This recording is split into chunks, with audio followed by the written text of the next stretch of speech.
po na napakasarap magpuri sa Panginoon. Sino po sa inyo dito, ramdam na ramdam niyo po ang presensya ng Panginoon while singing kanina? Taas po ang kamay. No? Ang sarap pong umawi. Totoo po, no? It is the amazing grace that the Lord has for us.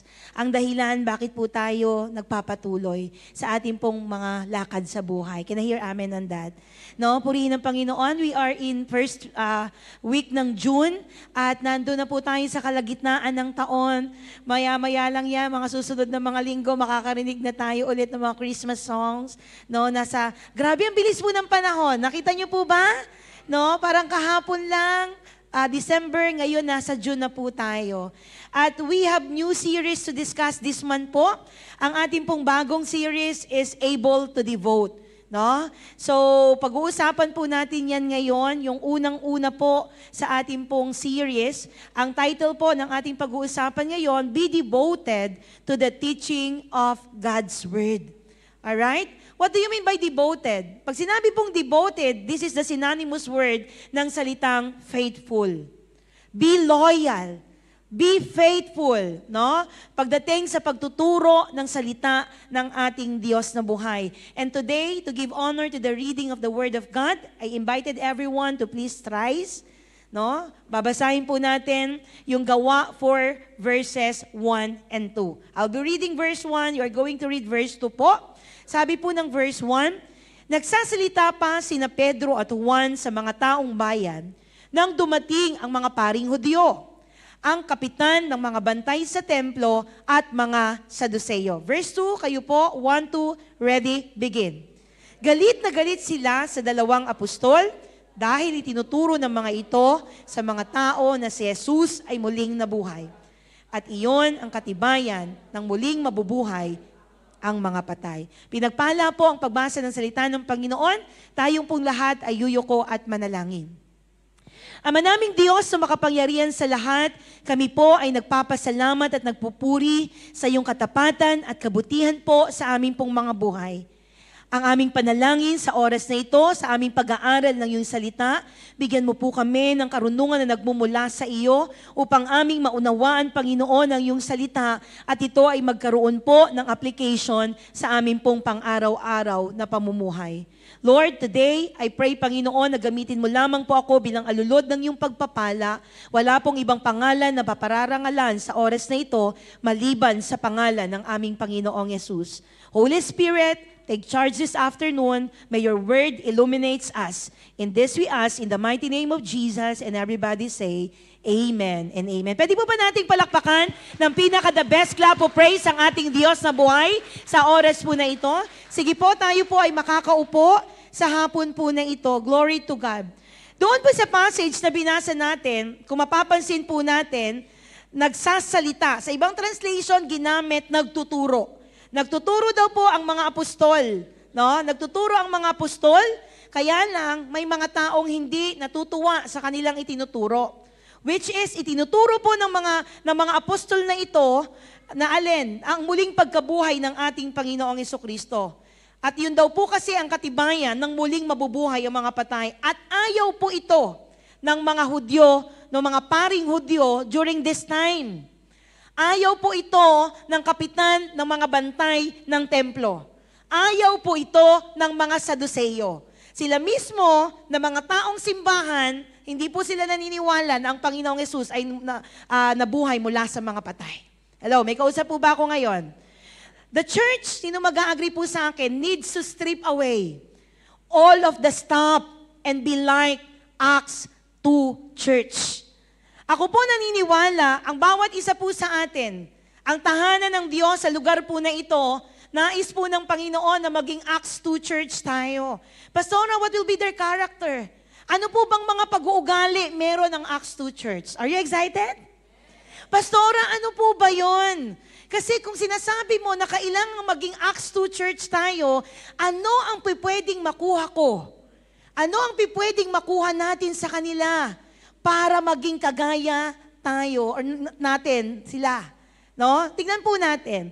In Acts 2 verses 2, sabi 2:42, the believers spend their time listening to the teaching of the apostles. They shared everything with each other. They ate together and prayed together. Sabi po dito, inilalaan daw po ng mga mananampalataya in early church ang alin? Na sila ay matuto sa turo ng mga apostol. Magsama-sama bilang magkakapatid, magsalo-salo sa pagkain ng tinapay at manalangin. Gusto ko po kayong bigyan ng background pagkat ang ating pong series ay magsisimula po sa preaching natin for this afternoon. No? Ano yung habits? Dito po sa Acts 2, pinakita po yung habits ng mga mananampalataya in early church. Ano po yung unang habit? Unang habit, apostles' teaching. Sabi ng Bible, they were devoted to the apostles' teaching. Meaning to say, pag may pagtuturo po tungkol sa salita ng Panginoon, they were interested. Sabi mo sa katabi mo, interesado ka pa ba sa salita ng Panginoon? Hello, may kausap po ba ako ngayon? They were interested. They spend their time. Sabi ng Bible, listening. They spend their time hearing the Word of God. They were loyal. They were faithful pagtungkol sa pag-aaral ng salita ng Panginoon. Who among you here merong mga Bible study and fellowship in the house? Taas ang kamay. Meron po ba tayong fellowship in the house? May life group. Sino po may mga life group? Sabi ng Bible, ang unang tinatarget nila, ang unang habit nila, na dapat habit ng mga mananampalataya this time, apostles' teaching.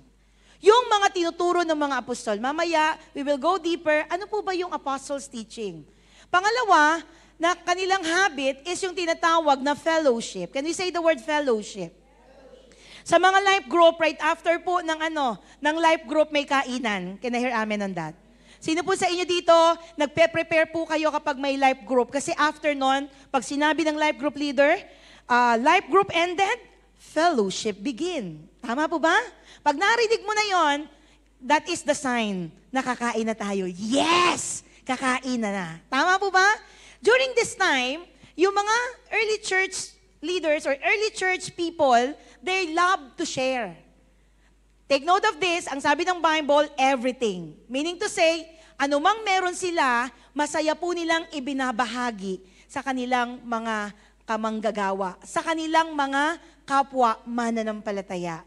Whatever. Sabi ng Bible, everything. No? Alam niyo po yon, napaka-importante po sa fellowship na marunong po tayong mag-share. Can I hear amen on that? Pastora, ito na nga lang po yung kakainin namin, ibabahagi pa namin. Pastora, kukunti na lang po yung nasa hapagkainan namin, kailangan pa po ba naming i-share? But take note of this, ano bang nangyayari when we do the principle ng habit na ginagawa ng mga mananampalataya during this time? Ano ang resulta? Mamaya tignan po natin. I'm so excited to talk about these things kasi bakit? There is a big result and there is, alam niyo po yon, napakagandang resulta for the church, no, na kung saan, bakit sila bumongga ng ganong kadami? Bakit isang preaching lang? Alam niyo po yon, isang preaching lang, libo-libo ang mga taong nakakakilala kay Lord. So ngayon, ang pastor, naka 1,000 preaching, 10,000 preachings, lawit na ang dila, wala pang tumatanggap kay Jesus. But during this time, bakit? Ano ang kanilang pattern? Ano ang ginagawa ng early church na hindi ginagawa ng mga simbahan ngayon? Are you excited? Anong ginawa nila? Bakit isang preaching lang, boom! Pag si Pedro nagsalita, 3,000. Pag si Pedro nagsalita, 5,000. Bakit ganon? Sa panahon natin ngayon, maniwala po kayo sa akin, marami ng online dyan, hindi pa rin kumikilala at hindi pa rin tumatanggap sa Panginoong Jesucristo ang mga tao. Why? What's the difference? Yung early church na principle na ginagawa nila and the church nowadays. Mamaya, titignan po natin. Are you excited on that? Number 3, ano yung habit nila? They are breaking of bread. They meet together. They do the communion together. Kanina nag-communion po tayo. That is the commemoration ng kabutihan ng Panginoon 2,000 plus years ago. We are reminded by the love of the Lord na merong nagsakripisyo, merong namatay, merong nagbigay ng buhay for us na mabuhay. Hello, may kausap po ba ako ngayon? May naglaan ng buhay para tayo pong lahat ay mapawalang sala sa ating pong mga kasalanan. And that is breaking of the bread. Ginagawa po nila during that time to commemorate the goodness of God 2,000 plus years ago. Number 4, na habit po nila ay yung tinatawag pong prayer. They prayed together. No? They love to pray together. Pastor, pwede naman po mag-pray na lang sa loob ng bahay. Tama. Pwede. Hello, may kausap po ba ako ngayon? Pwede. Sabi nga ng Bible, kung ikaw ay mananalangin, sarado mo yung pintuan ng iyong kwarto eh. Tama po ba? Sarado mo. At ang ama mo na nasa langit ang nakakatunghay ng lahat ng iyong mga bagay na ginagawa ng lihim. Tama po ba? Paano yan, Pastor? Bakit sila? Bakit they love? They love to pray together. Bakit ganun ang gusto nila? Bakit nagsasama-sama sila? I'll give you an illustration. Tama po ba yung isang apoy? No, yung isang apoy, yung isang uling, pag tinanggal mo sa apoy, ilayo mo yan ng konti, mga maya-maya makikita mo, wala na yan, upos na yan. Wala nang apoy. Tama po ba? Same thing with all of us. Every time we pray together, no, nananalangin sama-sama, may nangyayari. And that is the fire of God ay patuloy na nararanasan ng mga tao within to the group na nakakaranas ng matinding yakap ng banal na Espiritu sa kanila pong mga buhay. That's why very important sa kanila na nananalangin po sila ng sama-sama. I just lay down po the passage kasi gusto kong fokusan natin tumamaya. Bakit nga ba ganun na lang? Ang dami nila pag sila po ay nagsasama-sama. In verse 33, ang sabi ng Bible, many wonders and miraculous signs were happening through the apostles. And everyone felt great respect of God. Dahil daw po sa maraming mga himala, mga kababalagan na ginagawa sa pamamagitan ng mga apostol sa Jerusalem, naghari po ang takot sa puso. Lahat ng tao. Naghari sa lahat ng tao ang takot. Hindi po ito yung takot na kung saan, alam mo po yun, pag takot ka, talagang totally lalayo ka. Ito po yung takot na may, ito yung takot na may pagkamangha. Ito yung takot na, alam niyo po yun, may respect. Ito po yung fear of God na kung saan, alam niyo po yun, Lord, I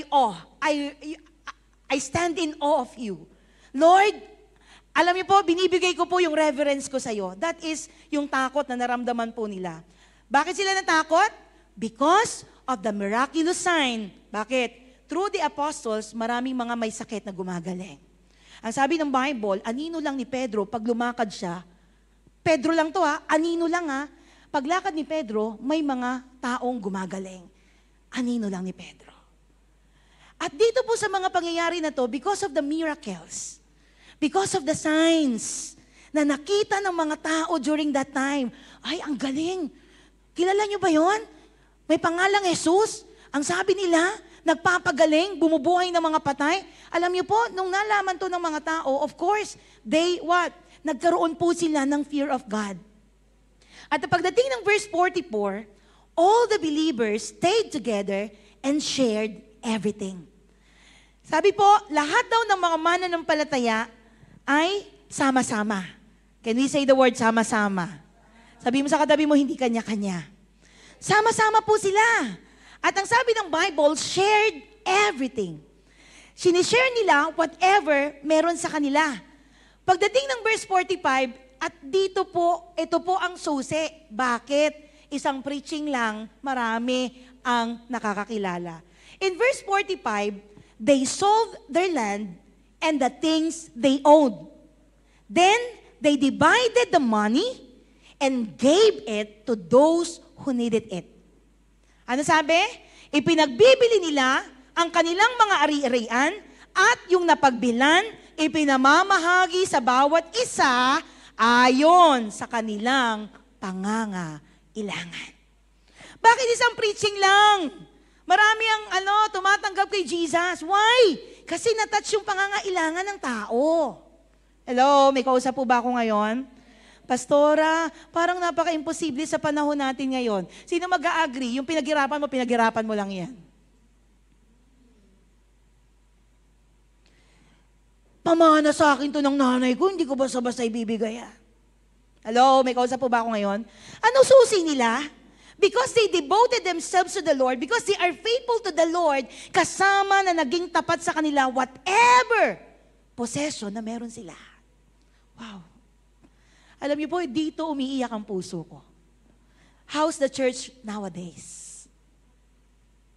Are we the type of Acts Church 2 sa panahon po natin ngayon? Why they are very generous? Bakit yung pinagbilan ng bahay nila? Take note of this. Ang sabi ng Bible, lahat ng meron sila, binibenta nila. Bakit? Yung pinagbilan, pagsasama-samahin. At pag may nangailangan, ibibigay sa kanya. Hello, may kausap po ba ako ngayon? Ibibigay sa kanya. Alam niyo po, this is one of my prayers sa Lord. Lord, sana dumating yung panahon at pagkakataon that we will become like early church. Not greedy on the things na pinagpaguran niya. Take note of this, hindi mo madadala. Sometimes, ang daling magdamot. Pero at the end of the day, when you see the principle of this, ay, oo nga, hindi akin. Kaya hindi ka matatakot when you share. Ang sabi ng Bible, they are happy. Tingnan niyo po sabi dito, sa pagdating ng verse 46, the believers shared a common purpose. And every day, they spent much of their time together in the temple area. Araw-araw, nagkakatipon sa templo, nagpira-pirason ng tinapay. Hello? Sa kanilang mga tahanan. Sabi ng Bible, na masaya at may malinis na kalooban. Sabi ng Bible, the believers shared a common purpose. And their purpose, yung magsasama-sama sila together. No? Magsasama-sama sila together. Spend their time, no? Doon sa temple area. Ano ginagawa? Not only in temple area, even in their houses. Ano man yung nasa tahanan nila, binabahagi nila sa mga taong pumupunta sa tahanan nila. Hello, may kausap po ba ako ngayon? Sino ba naman ang i-invite mo, lalo na kapag ang tao may pangangailangan, pagkatapos tumulong ka sa kanila, sino ang i-invite mo na tatanggi pa sa'yo? Hello, may kausap po ba ako ngayon? Maniwala po kayo sa akin, kahit 100 piso lang ang ibigay mo dyan, basta nung araw na iyon, meron siyang pangangailangang mabigat, inabot mo yung 100 piso, lumuha ang kanyang mga mata, at pagkatapos sinabi, Pastor, hindi mo po alam, pambili ko na to ng bigas.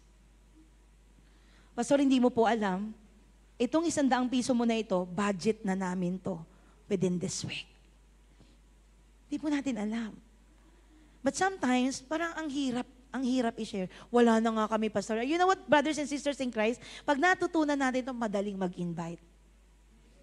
Hello? Are you with me? Pag natutunan natin to, sometimes kahit wala tayo, no?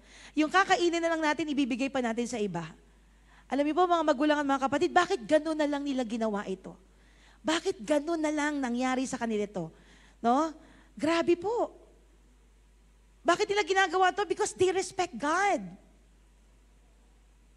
Ginagawa po nila ito because, alam niyo po yon, ikaw ba naman, bakit hindi dadami yung mga taong mai-invite mo during this time? Itong mga taong to, kitang-kita ko that they are true believers of Christ. Hello, may kausap po ba ako ngayon? Ang sabi ng Bible, nirirespeto yung mga mananampalataya during this time. Tanungin ko po kayo, nirirespeto po ba tayo ng mga tao sa labas? Amen, amen.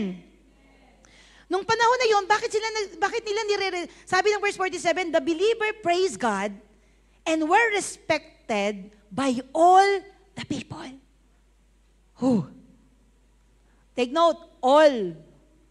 Bakit yung mga early church believers nire-respeto ng mga tao during that time? Kasi bakit? Kita nila sa kanilang mga mata na ito ay mga halimbawa ng totoong tagasunod ng Panginoong Hesukristo. Are you with me? Hello? Sa Tagalog, ang ginamit na term, kinalulugdan sila ng tao. When you say kinalulugdan, ganito yun eh. Alam mo sis, grabe, nagluto ka ng pansit, tuwang-tuwa ako kasi ang sarap ng pansit na niluto mo. Grabe ka. Pagpatuloy mo yung pag-ano mo na yan. Pag sinabi mong kinalulugdan, You are amazed. Pag sinabi mo kinalulugdan, ay, grabe, alam mo sis, yan yung gift mo, yung magaling ka magluto. Sister Aiza, sige magluto ka ng pansit. Yung pansit mo, napakasarap. Pag sinabi mong kinalulugdan, they are very alam niyo po yun, they are very attached on you. It's simply because they were happy. Tingnan mo nga yung mukha ng katabi mo, masaya ka ba dyan? Hello, may kamusta po? Masaya po ba tayo dyan? Kinalulugdan po ba natin yan? Ginamit na term, lugod na lugod sa kanila ang iba. Bakit? Ay, grabe. Pag pumunta ka sa light church, maniwala kayo, yung mga life group nila, punong-puno ng pagkain yung mga table. Pag pumunta ka doon, maniwala kayo, hindi ka lang basta nila ipagpipray, mag-aabot yan sa'yo ng pamasahe. Hindi ko po sinasabi na gano'n ang gagawin natin, pero it is your conviction to do the principle. Bakit gano'n? Isa lang, preaching, pero libo. At ang take note of this, sabi ng Bible, araw-araw dumadami. Araw-araw. Because of that, dinadagdagan ni Lord araw-araw yung mga nakakakilala. Why? Kasi nakita nila yung pagkakaisa. Nakita nila in the early church na hindi sila nag-aaway-away.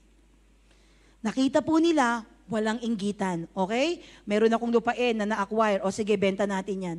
Share. Maniwala po kayo sa akin. Ano bang bagay na binigay mo ng maluwag sa iyong puso at talagang alam mo, maraming matutulungan ng mga tao, I wanna tell you, nag-invest ka na sa Panginoon. Nag-invest ka na. At take note of this, walang lugi pag sa Panginoon mo ginawa. May kausap po ba ako ngayon? Nung nakita nila, ay teka lang, walang makasarili dito. Punta ako dyan, sama ako dyan. Kaya nga lang, kung mapapansin nyo, pag naglalakad na sila Pedro, ang daming sumusunod. Bakit maraming sumusunod? Ay nalulugod nga kasi sila.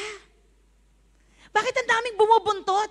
To the point, ang Panginoon gusto nang magtago eh. Bakit di makapagpahinga?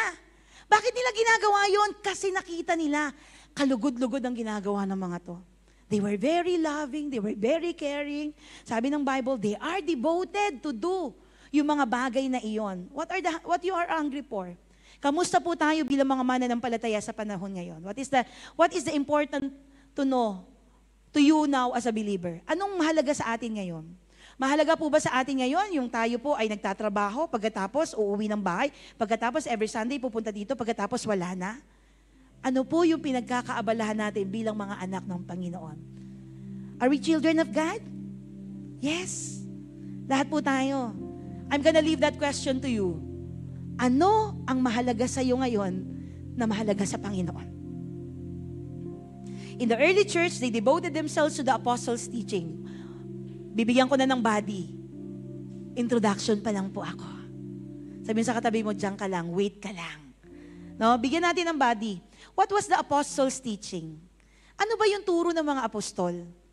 They were preaching the gospel of Jesus Christ. They were preaching the gospel of Jesus Christ. They were preaching the power of the gospel of Jesus Christ. Hindi lang yung gospel per se ang sinishare nila. Ba't nawala yun si Michael? Michael, tara na dito, okay lang yan. No? Hindi lang yung gospel yung sinishare. Ang sabi ang sinishare is the power of the gospel. Ang sinishare nila, not just only the gospel, but the power of the gospel. Can we say the word power? May kapangyarihan sa salita ng ating Diyos na buhay. They were preaching the power of the gospel. And as we know, the enemy hated the gospel of Jesus then. Galit sila sa gospel ni Jesus nung panahon na yon. And until now, the enemy hates the gospel now. Are you with me? To be devoted to the teaching of the word means not just hearing, not just listening, not just reading, but to be devoted to the teaching of the word. No, number one, we need to meditate on the word. Meditate the word. Sabi nga ng Joshua 1 verse 8, keep this book of the law always on your lips. Meditate on it day and night. Pag sinabing meditate, no, sa Greek word, it is skeptomy. Na ang ibig sabihin, we need to think. We need to speculate. We need to consider. We need to contemplate the Word. Pastora, pag sinabi po bang contemplate the Word, ito po ba, kahit po ako ay nasa trabaho, yung binasa kong passage kaninang madaling araw, pwede kong i-meditate on my mind? Yes. Pastora, ito po bang pag sinabing meditate, naglalakad po ako, papunta po sa terminal ng jeep? Ito po bang meditate na binabanggit mo ngayon? Ito po ba yung nililimi-limi mo sa iyong kaisipan on how you will apply this word? Yes. Mga magulang at mga kapatid, when we say meditate the word of God, no, ito po yung you have to go deep. You have to ponder. Pag ninilay-nilayan mo, Lord, ano po ang mensahe mo dito po sa passage na ito? Ako po naniniwala, those who meditate the word can rightly apply it to our daily lives. Kung nagme-meditate ka ng salita ng Panginoon, it's easy to apply sa ating pang-araw-araw na pamumuhay. Sino po mag-a-agree po sa akin, whatever you meditate, whatever you think about, no, all of the time, becomes our foundation. Kung anong nilalagay mo dito sa kaisipan na to, kung ano ang iniisip mo, kung ano ang ginagawa ng isip na ito patungkol sa salita ng Panginoon, magiging pundasyon mo ito. Ano man ang ating pinagninilay-nilayan, that will be our foundation. What you think about all of the time is what you begin to believe in your heart.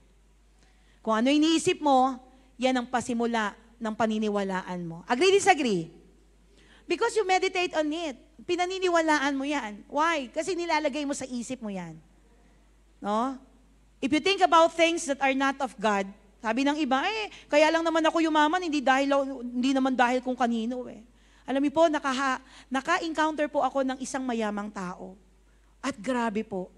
Doon ko po naalala na totoo, hindi po to applicable sa lahat Applicable lang po ito sa illustration ng Panginoon. Nang sabi ng Panginoon, mahihirapang makapasok sa butas ng karayom ang mga mayayaman.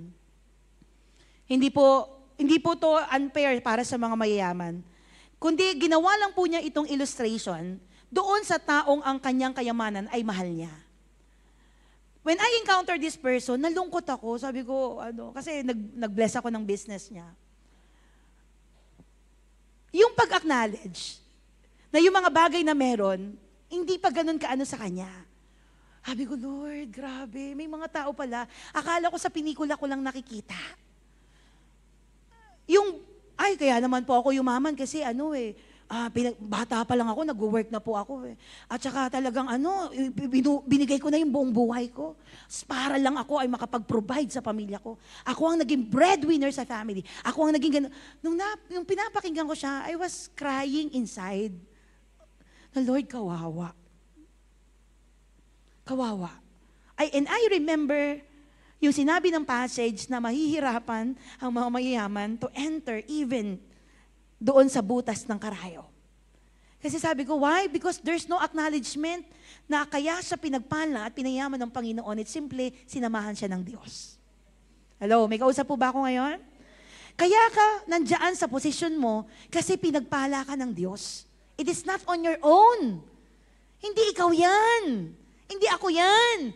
Hindi, alam niyo, pagtapos ko lahat ng mga kapatid ko, napagtapos ko lahat ng ganito, opo. Ako naman syempre, very nice. Ay, ganun po. Ay, ang ano nyo naman po, ganyan.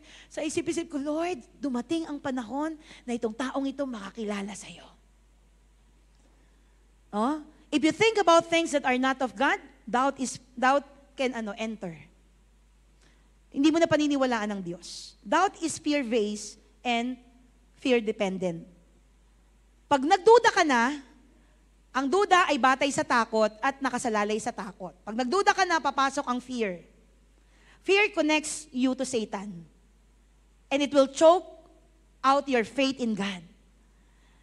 Dahil merong takot, inuugnay ng takot, ikaw kay Satanas. Sasakalin nito ang pananampalataya po natin sa Diyos. That's why we need to meditate on the Word of God. When we continue to meditate the Word of God, Palalakasin nito yung ating pananampalataya. Kaya nga, whatever things na nangyayari sa buhay natin, because we have faith in the Lord, mas lalo po tayong tumatatag sa ating Diyos na buhay. Sapagkat alam po natin na anumang pagsubok ang ating pinagdadaanan, siya po ay lagi po nating kasama. Kung nag-a-agree ka dyan, papalakpak ang mga maliliit na kamay na yan para po sa ating Panginoon. Number 2, to be devoted to the teaching of the Word, not just only meditate on the Word. Number 2, believe in the power of the Word. Ang salitang believe, galing po sa Greek na pistibo, na ang ibig sabihin to entrust, to rely on, or to cling to. No? Kailangan pinaniniwalaan mo whatever things na sinishare mo. Totoo po ba? Hindi ka mag-share ng pampaganda kung hindi mo ginamit. Uy, alam mo, magandang-maganda yan pagkatapos sinasabi lang ng bibig mo pero wala kang pruweba. Sabi mo maganda pero maitim pa rin yung mukha. Tama po ba? Dapat ginamit mo. Dapat pinaniwalaan mo. Same as this. Kailangan po nating paniwalaan whatever sinishare natin. Hindi pa pwedeng sabihin mo, ay tatawagin ko muna po si pastor kasi siya ang mag-share po sa inyo. Hello? May kausap po ba ako ngayon? If you don't believe that the power of God works, the power of the Word will work in your life, you are not going to see that power. Kung hindi mo pinaniniwalaan ang kapangyarihan ng Diyos ay pwedeng trumabaho sa buhay mo, hindi mo makikita. Maniwala po kayo sa akin, hindi mo makikita ang kapangyarihan ng Panginoon. But when you believe, sabihin nga po natin, believe. No? When you believe, no, mangyayari po na yan pong kapangyarihan ng Panginoon ay ipapamalas sa bawat isa po sa atin. Dadating ang panahon, magtataka ka, bakit ganoon? Grabe ka, Lord. I stand in awe of you. Namamangha ko sa'yo. Sinong nakakaalam na may bayarin ako sa kuryente sa 10,000 pagkatapos may ginamit ka na nagpadala ng 10,000 sa GCash ko? Sabihin ng katabi mo, ay grabe ka, Lord. Hindi mo alam na hindi ako nakakabayad ng bahay. Sinong nakakaalam? Wala naman, ikaw lang. Hello, may kausap po ba ako ngayon? Pero magtataka ka, may provision, may pumapasok, may dumadating. It is not your work, it is the work of God. Hindi mo na trinatrabaho. Maniwala po kayo sa akin, walang nagtrabaho sa Panginoon na pinahiya ng Diyos. If you are working and operating by faith, hindi ka papahiya ng Panginoon. At wala pong nagpagal para sa gawain ng Diyos na hinuli ng Panginoon. Maybe, pinag-aantay ka lang ng Lord. Maybe sinasabi ng Panginoon that the season of waiting is over and I'm going to do something in your situation sa mga panahong ito. Totoo po ba? There is a season of waiting. And waiting is so, tagal naman, Lord. 10 years na. 20 years na, hanggang ngayon wala pa din. Ang tagal naman, Panginoon. But I wanna tell you, those who believe in the Lord, na may kapangyarihan ng salita ng Panginoon, He is the God yesterday, today, and tomorrow. Siya po ang Diyos kahapon, ngayon, at sa mga susunod na panahon. At mananatili po itong Diyos na itong tapat sa ating mga buhay. Wala ka lang ibang gagawin, kundi pangahawakan ang kanyang mga pangako sa iyong puso. Papalakpak ang mga kamay na yan para sa Panginoon. And I wanna end, tapos na po ako sa panghuli. To be devoted to the teaching of the Word, we must meditate the Word of God. Aralin mo. Nasa bus ka, naglalakad ka, nasa CR ka, nagluluto ka. Sabi sa akin ng passage kanina, call unto me and I will answer you. And I tell you unsearchable things that you do not know. Oh, Lord, naniniwala ko tuturuan mo pa ako. Naglalaba ka? Lord, you said in your word, I will fight for you. You need only to be still. Lord, yung kaaway ko hanggang ngayon, sinisiraan niya po ako sa Facebook. Ikaw na po bahala sa akin. Hello, may kausap po ba ako ngayon? Sabi ng Panginoon, I will never leave you, even nor forsake you. Di kita iiwan, di kita pababayaan. Maaaring ang tao magsisinungaling sa kanyang mga pangako, pero ang Diyos na nagbitaw ng pangako, kailanman hindi magsisinungaling. Tatapusin ko po sa pangatlo. Meditate on the Word, believe on the Word, the power of the Word, at yung panghuli, expect victory. Expect victory. Are you waiting for something? Nag-aabang ka pa ba sa mga pangako ng Panginoon? Kung merong pinakamainam na panghawakan, pangako ng Diyos, hindi pangako ng tao. Ang salitang expect galing sa Greek, anameno, na ang ibig sabihin, await. Wait. Abide. Stand by. Marjorie, stand by. Tina, stand by. Wait. No? Mag-antay ka. Maybe it's not your season, pero may season ka. Mag-abang ka. Alam niyo po, na-excite ako dito eh. Sabi ko nga, wala Lord, no? Itong salita na to, para to sa akin. Mag-antay ka. Standby ka dyan. Pag sinabing expect victory, may victory na. Antayin mo lang kasi ibibigay ng Panginoon sa tamang panahon. Hello, may kausap po ba ako ngayon? Do not worry. Huwag kang mag-alala bukas. May kumakatok sa bahay? Maniwala po kayo sa hindi. Dumating din po tayo sa point na ganyan. Ba't ano magagawa ko, Lord? I know. You are working. And until now, you are working behind the scene. Hello, may kausap po ba ako ngayon? Every time you meditate the Word of God, not just only reading the Word, ilagay mo sa kaibuturan ng puso mo. And if a time comes, the trouble is approaching, ang pangahawakan mo lang, yung mineditate mo. Lord, totoo kang nangako. Hindi naman pangako lang ng Bombay na nagsabi sa akin, yayaman ka. Hindi naman ganon. Ang nangako sa akin, ikaw.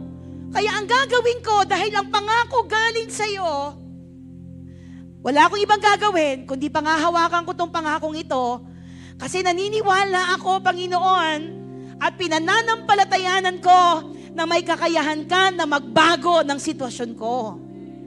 Kaya nga, every time na mas lalong maraming problema, mas lalong kumakapit ka. Bakit? Kasi nga, mas gusto ng Panginoon na we dependent on Him. Hindi lang doon sa sarili natin. Na tayo po ay lalong lumalapit sa Kanya sa kabila ng ating mga pinagdadaanan. Sana po maging katulad po tayo ni David, because in Psalms 119 verse 105 says, Your word is a lamp for my feet and a light on my path. Lord, just like David, gusto kong sabihin sa iyo, ang salita mo ay ilaw sa aking mga daan. Ilaw sa aking mga paa. Liwanag na nagbibigay sa aking mga daan. Lord, yan ang aking pangahawakan. Mga magulang at mga kapatid, hindi ko po alam kung ano po yung iba't iba po nating sitwasyon. But this word of the Lord is a reminder for all of us. We need to keep on believing. Bakit kailangan nating i-share ang gospel? Because there is power in the gospel of God. Yung nawawala ng pag-asa, yung mga taong pasuko na, yung mga taong iniwan ng kanilang mga mahal sa buhay, yun yung mga taong pwede mong matap. Yun yung mga taong, alam niyo po yun, hindi accepted, hindi na-validate, okay lang yan. Kahit di ka binalidate ng mga taong nakapaligid sa'yo, mahalaga binalidate ka ng Diyos. Kahit hindi nila na-validate, okay lang yan. Bakit? Ang mahalaga, kilala ka ng Panginoon. And every time we preach the gospel, every time we share about the love of Christ, lagi po nating tatandaan, mga magulang at mga kapatid, hindi doon nagtatapos yun. Binahagi mo ang pagmamahal ni Kristo, pero ang tanong, nakita ba si Kristo sa buhay mo? Jesus loves you. Pastora, please pray for me. Jesus loves you. Prayer lang ang kayang ibigay sa iyo. Pero yung sinasabi mong pambayad ng ito, wala akong pambayad. Hello, may kausap po ba ako ngayon? Hello? Bakit marami pumupunta sa simbahan during that time in the early church? Because they know how to open up their bulsa. Alam nila. Pastora, ang simbahan naman po, hindi naman po ito mga Maniwala po kayo sa akin. When they apply this principle, di mo kailangan mag-invite. Maniwala ka, yung kapitbahay mo, na walang makain, sasama sa'yo yan. Bakit? Hindi lang sila spiritually na-feed. And let's face the reality that we are humans and we need to eat. Hello, may kausap po ba ako ngayon? Pag yan in-invite mo, oy, mag-date naman tayo, Mare. At dinala mo sa McDonald's, magkapi-kapi tayo. Maniwala po kayo, sasama po sa inyo yan. Sino mag-a-agree po sa akin? Marami pong mga Kristiyano ang lumapit sa Panginoon. It's simply because before we started, na right after ng service, nung nandun pa po tayo sa may El Camino, ay dun sa may A-Mart. Pagkatapos ng service, we have dinner together. We have dinner together.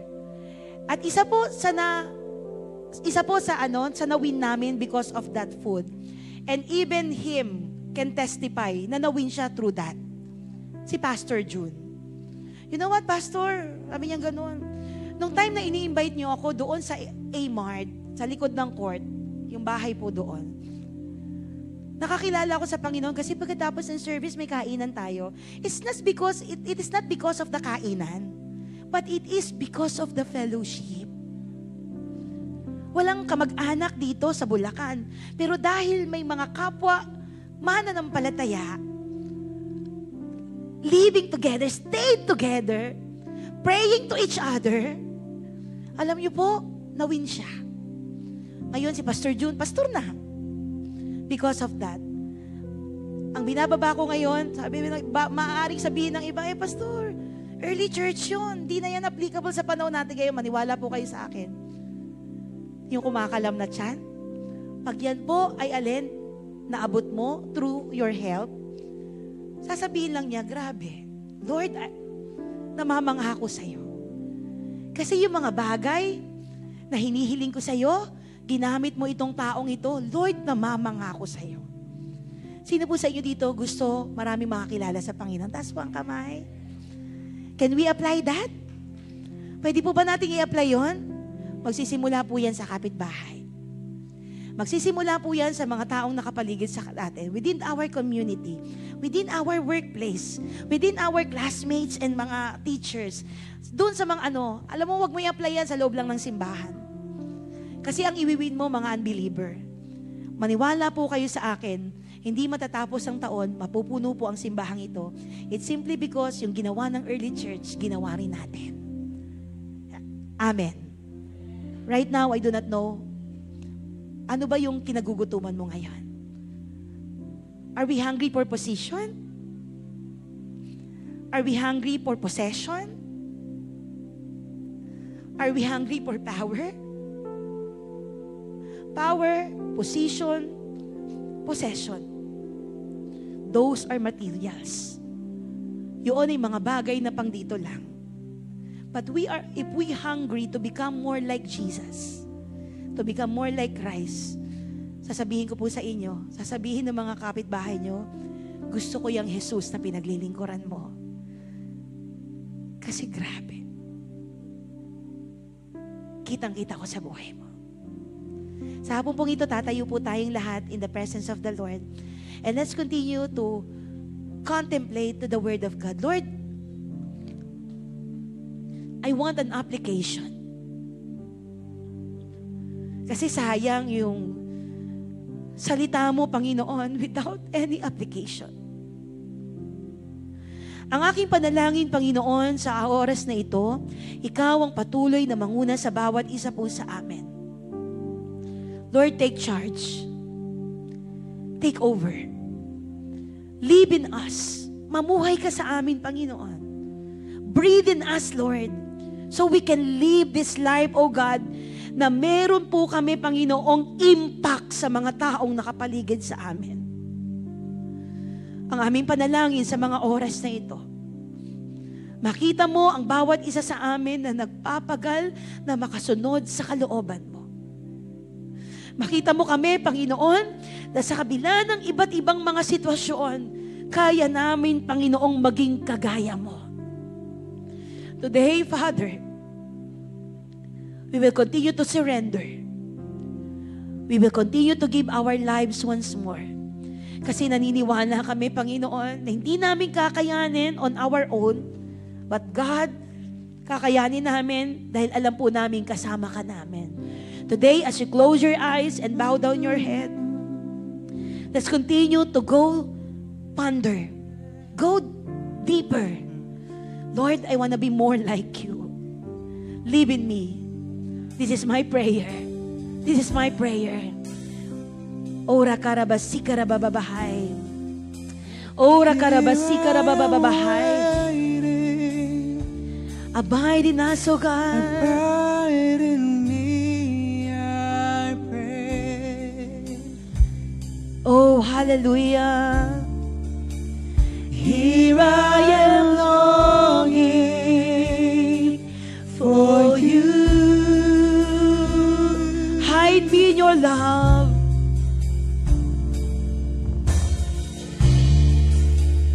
Hide me in your love. Bring me to my knees. May I know Jesus. May I know Jesus more and more. Come live in me.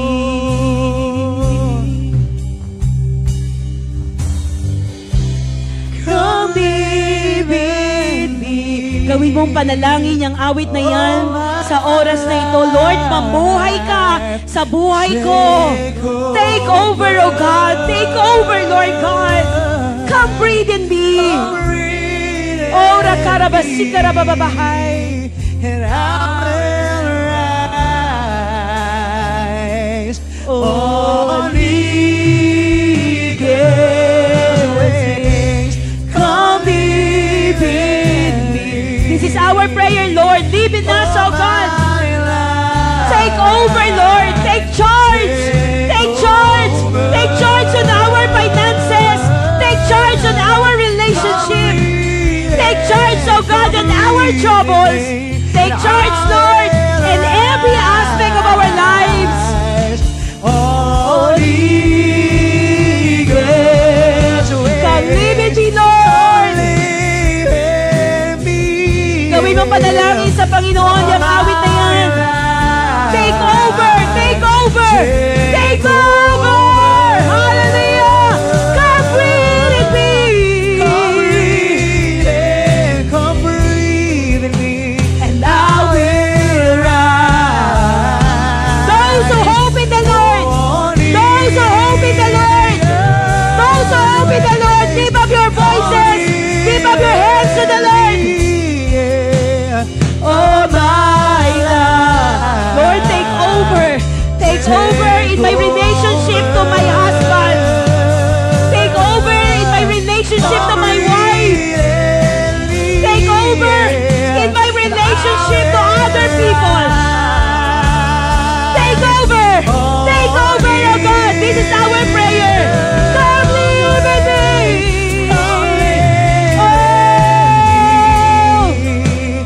Oh my life. Take over, oh God! Take charge! Over.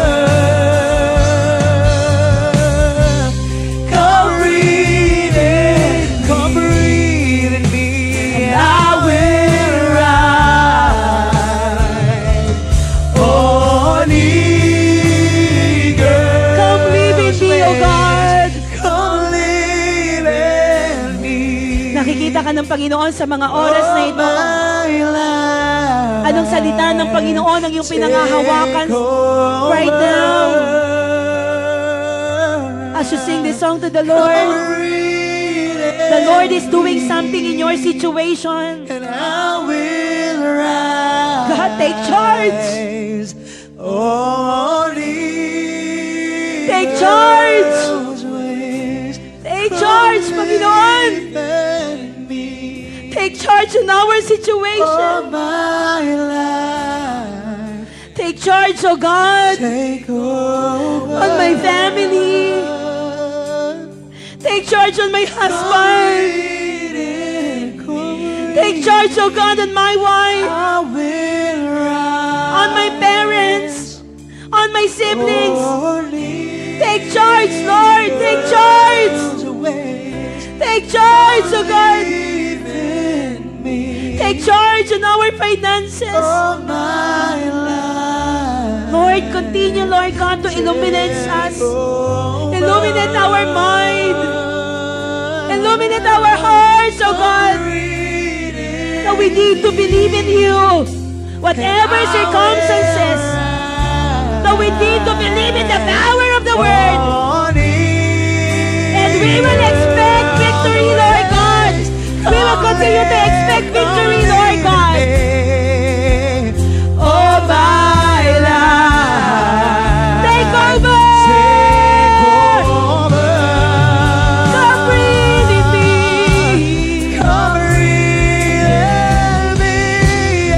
Lord, lahat na nawawala ng pag-asa. Lord, hayaan mong ikaw ang maging pag-asa. Ora kara ba ba ba ba ba ba ba ba ba ba. We will keep on. We will keep on, oh God, holding to your promises. Holding to your word. Take over. Come breathe in me, and I will rise. Take over, oh God. Sa uling pagkakataon, come live in me. Come breathe in me. Kapatid, may ginagawa ng Panginoon sa mga oras na ito. Just keep on believing. There is power in the word of the Lord. Come breathe in me. Hallelujah. Come breathe in me. Come breathe in me, and I will rise. Lord, we will rise like an eagle. On eagle's way. Today, the Lord is embracing you, and the Lord is telling you how much He loves you. He is embracing you today. On eagle's way. Father, we thank you, God, for your word. Thank you, Lord God. Kung meron kaming pangahawakan, paglabas namin mula sa lugar na ito, Lord, yung salita mo, hindi namin tatanggalin sa aming mga isipan. Hindi namin tatanggalin, Panginoon, ang mga pangako mo kasi naniniwala kami, Panginoon, na hindi ka patapos. Whatever you have started in our lives, Lord, tatapusin mo. And today, Lord God, anuman ang kalalagayan ng iyong mga anak, take charge, Lord. Take over. We will gonna give everything into your hands right now. Surrender everything to you, God, right now, church. Surrender your fears. Surrender your doubts. Surrender your problems. Whatever troubles that you have right now, just give it to the Lord right now. Ora karabasika rabababahay. The Lord is telling you today that the waiting is over and is going to intervene today and is going to give you a victory today. Church, wala kang ibang gagawin. Pangahawakan mo mga pangako ng Panginoon sapagkat mapananampalatayanan at mapanghahawakan ang kanyang mga pangako sa ating mga buhay. Right now, let's all lift up our hands and let's continue to receive the prayer of blessing. The Lord bless you. Receive. The Lord keep you. I receive. May His face shine upon you. I receive. The Lord bless the work of your hands. I receive. The Lord give you hope, I receive. peace, I receive. love, and joy. In the name of the Father, and of the Son, and of the Holy Spirit, in the mighty name of Jesus. And everybody say aloud, Amen and Amen. Hallelujah! Hallelujah! Purihin po ang Panginoon. Tapos na po ang ating gawain. Kamayan po natin ang bawat isa. Iparamdam po natin ang pagmamahal ng Panginoon. Let's continue to shine for Jesus. Shalom, shalom. See you next Sunday. God bless you. Kung nakaabot po kayo sa dulo ng preaching po na ito, Nais po namin kayong pasalamatan na nagmumula sa aming mga puso sa inyo pong pagsuporta at pakikinig ng salita ng Panginoon na handog po sa inyo ng Light Church May Kawayan. Truly indeed, that through this platform po, marami na po tayong naabot sa paanan ng Panginoon for His glory and for His honor. Pwede po tayong manood ng ating po mga live stream. Meron po tayong worship Sunday services po every Sunday. That is 10:30 a.m., 1 p.m. for the youth, 4 p.m., 7 p.m., and 11 p.m. po. Philippine time po yan. Maraming salamat po ulit sa inyong time. At sa susunod po na ating mga preachings, patuloy po nating suportahan. Maraming salamat po and shine for Jesus.